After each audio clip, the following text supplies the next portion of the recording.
Welcome back, guys. So thank you for that one subscriber who asked me a question, and I love when my subscribers ask me a question because it helps me develop content for the channel, and it forces me to talk about things that I just naturally just did not know that I could make mention of with my student journey as an international student from Jamaica to Canada. So she wanted me to explain how our ways to survive on 20 hours a week. No, honestly, this is the point in your life where your comfortability is going to be compromised. For you to survive on 20 hours a week at $15 an hour, that's the minimum wage in Ontario at this point. I may insert a list of all the provinces and their minimum wages, but let's stay on topic with Ontario because that's what I know about. That's where I live. At the time, I think minimum wages for me was $14 an hour, and that was in 2018, 2019. Yes, those 2 years I was in school. Again, this is where your comfortability will be compromised, especially if you don't have the backing of your family and friends and other persons to support you. You will have to be in a position where you are in a sharing capacity, which is one thing I advocate for when you're an international student and you're on low income, because that is low income. And where you're gonna work is gonna be a crucial point in this conversation. What was beneficial for me, when I was an international student, I worked on a food truck, and I worked on a food truck for 2.5 years. So even when I got my corporate job, I was still working on the food truck because I girl like that little extra money. But what I was doing is that on days, which is 4 days a week, I would go to the food truck. I didn't have to, but it was working out for me in that context. Is that I would go to the food truck at a particular hour in the day, probably 2-3 o'clock, and I will eat something, which sometimes would be my first meal for the day, right? And then at the time I would leave, maybe 10 o'clock, I will have something else to eat, or I will take a meal home. They're not gonna, well, at the food truck that I work, they didn't charge us for our meals. It was if you're gonna take home for our whole family, that's a whole different story. But for us, if we wanted to have a meal, no one cared. No one was watching us. No one was documenting it. No one was going to say, oh, you're eating too much. That wasn't the case for the food truck for me, and me did picky. So it's like, food for me is like not, me eat because I have to, but not because, whatever. My taste preference changed significantly. When I moved to Canada is when I started eating mackerel. I never used to eat mackerel before, and since I've gotten my corporate job, I stopped buying mackerel.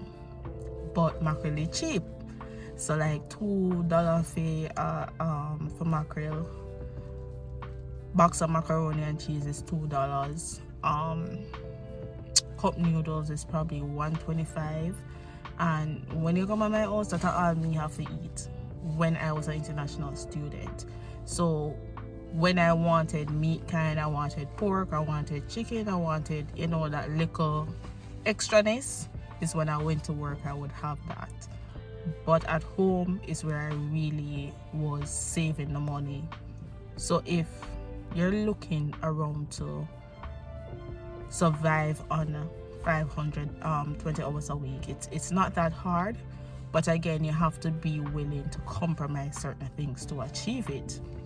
In that sense that you're in a shared space, especially if you're a single person, a person who is a single child, you have always had your own stuff in your own room. You will have your own room, but you would have to share with a person that you probably have never met before, or it's not the ideal situation, but you have to know that you're on a journey, and this is just another milestone that you're gonna achieve. But essentially, that's really how I survived on 20 hours a week. 20 hours a week, now at $15 times 4 is $1,200.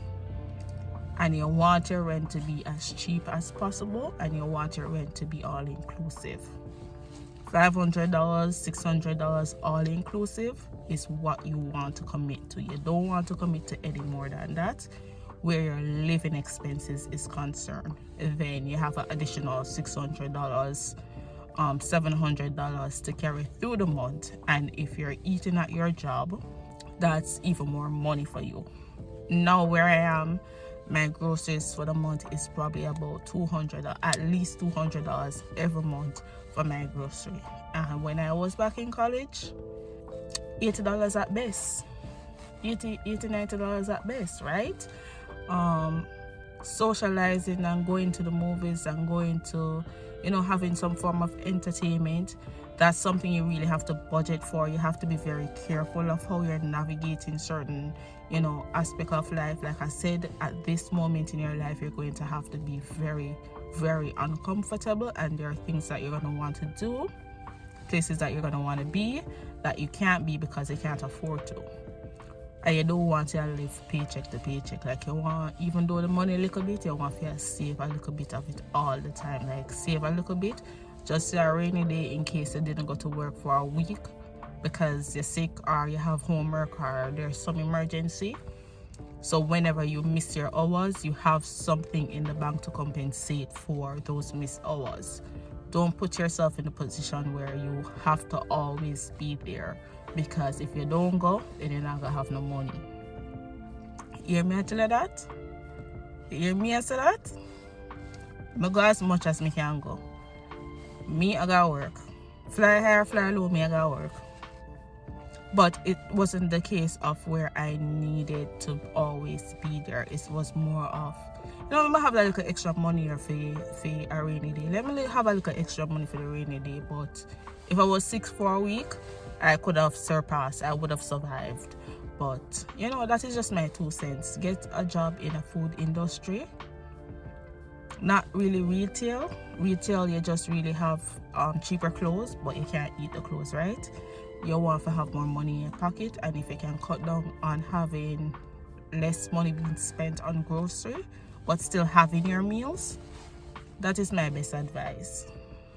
Thank you for watching.